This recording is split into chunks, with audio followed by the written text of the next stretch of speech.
que começa a ser desenhada por um alemão chamado Gunther Jacobs, um dos grandes nomes do direito penal atual, sem dúvida alguma, um dos grandes nomes, no começo da década de 80. No começo da década de 80, ele começa a rabiscar essa teoria, a teoria do direito penal do inimigo. Durante a década de 80, ele desenvolve mais, principalmente, com a unificação das Alemanhas. Queda do Muro de Berlim, unificação entre a Alemanha Ocidental e a Alemanha Oriental. Qual a ideia que eu quero que vocês peguem aqui? É um direito penal do medo. É um direito penal do medo daquilo que é novo, daquilo que é desconhecido. Ele começa a rabiscar essa teoria, mas essa teoria não surte efeito. Volta a escrever sobre essa teoria na década de 90, sem muito reconhecimento. Até que todo mundo vai se lembrar dessa data. No dia 11 de setembro de 2001, alguns radicais resolveram lançar uns aviãozinhos nos prédios dos Estados Unidos, lembra? Nas Torres Gêmeas, atentados terroristas. Naquela data, Jacobs volta para valer, volta com tudo nessa teoria do direito penal do inimigo. O direito penal do inimigo, então, é uma teoria que começa a ser rabiscada na década de 80, toma corpo em 2001 e, finalmente, em 2003, ele publica um livro chamado Direito Penal do Inimigo. Gente, teoria do direito penal do inimigo, ela faz uma divisão muito clara. Para essa teoria, existem necessariamente dois direitos penais. O direito penal do cidadão de um lado e o direito penal do inimigo de outro. Para a gente partir dessa ideia, eu pergunto para vocês, quem é o cidadão? Quem é o inimigo? Mais do que isso, até para ficar mais fácil, como é que se dá essa transição do status de cidadão para o status de inimigo?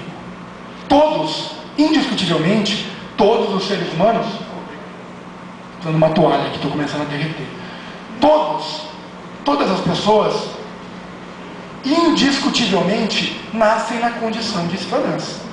Pensa lá, vai, talvez, o bandido mais famoso do Brasil hoje, talvez, Fernandinho Beiramar. Fernandinho Beiramar, popstar no Brasil, né? Fernandinho Beiramar nasceu como cidadão.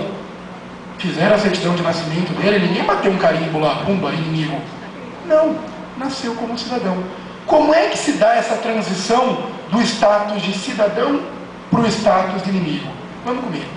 Primeiro, o sujeito pratica um crime grave. Eu sou cidadão, resolvo sair daqui desse nosso encontro hoje, pratico um crime grave. Eu pergunto para vocês, já sou considerado inimigo? Ainda não. Pratiquei um crime grave e ainda sou cidadão. Depois, eu acabo enveredando pela reincidência. Pratico novos crimes. Ainda não sou inimigo.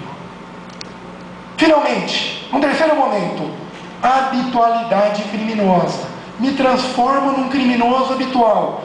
Passo a fazer do crime meu meio de vida. Sou inimigo? Ainda não. Olha, não basta praticar um crime grave, não basta ser reincidente, não basta ser um criminoso habitual. Ainda é cidadão.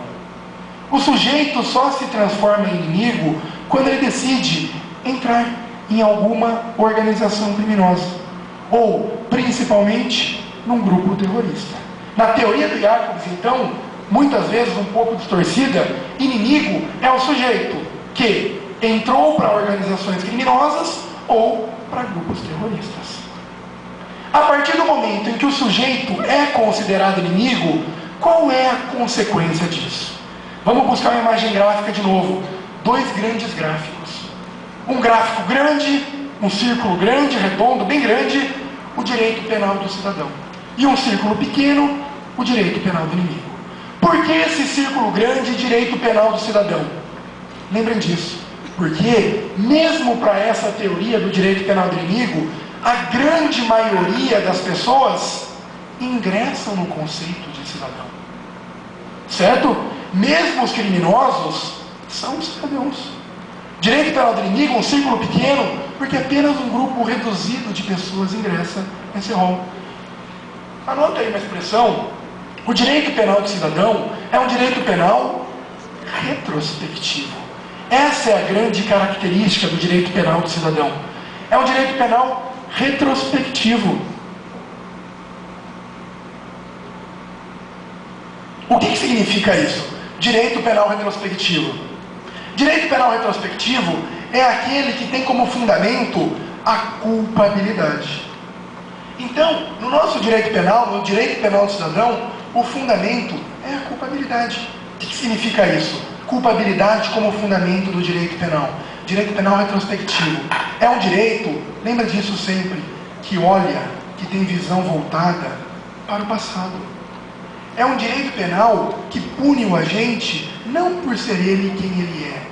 É um direito penal que pune o agente pelo que ele fez ou deixou de fazer. Está clara essa ideia? Direito penal retrospectivo, culpabilidade como fundamento, olhar para o passado. E esse direito penal do cidadão é um direito penal garantista. É um direito penal que respeita. E cuidado aqui, nesse garantismo, eu não quero dizer garantismo como um direito penal, como muita gente pensa, protetor dos criminosos. Claro que não.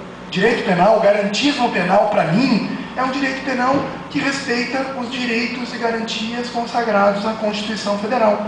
Nada mais do que isso. Isso para mim é o garantismo penal. Às vezes eu pego, uma vez um advogado disse para mim, não, mas o senhor é promotor no júri, o senhor não é garantista. Eu falei, não, eu torturo na minha sala, eu dou choque, eu uso provas ilícitas. Claro que não. Se nós temos uma visão diferente da aplicação da lei penal, isso é democrático. Mas não é por isso que deixa de ser garantista. Esse é o direito penal do cidadão, aplicável à grande maioria das pessoas. Por outro lado, o direito penal do inimigo, aplicável a um número restrito de pessoas. O direito penal do inimigo, anota lá, é um direito penal prospectivo. Direito penal do cidadão retrospectivo, direito penal do inimigo prospectivo. Prospectivo, porque o direito penal do inimigo, ele tem sua visão voltada para o futuro. Enquanto o direito penal do cidadão olhava para o passado, o direito penal do inimigo olha para o futuro. Enquanto o direito penal do cidadão tinha a culpabilidade como fundamento, o direito penal do inimigo tem como fundamento a periculosidade. Gente, guarda essa ideia. O inimigo é punido não pelo que ele fez ou deixou de fazer necessariamente. O inimigo é punido por aquilo que ele pode vir a fazer. O inimigo é um sujeito de comportamento imprevisível dentro dessa teoria. Não dá para saber o que ele vai fazer amanhã, depois de amanhã, e assim vai. Lembra daquele sujeito que tentou explodir um carro recentemente em Nova York? O sujeito trabalhava, tinha família, pagava os impostos. De repente, no dia seguinte, ele tenta explodir um carro para matar milhares de pessoas em uma das esquinas mais movimentadas de Nova York. É imprevisível.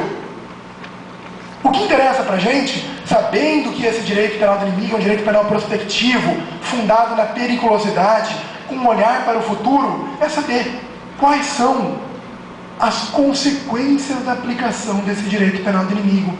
Quais são as principais características do direito penal do inimigo? Vamos anotando aí, vamos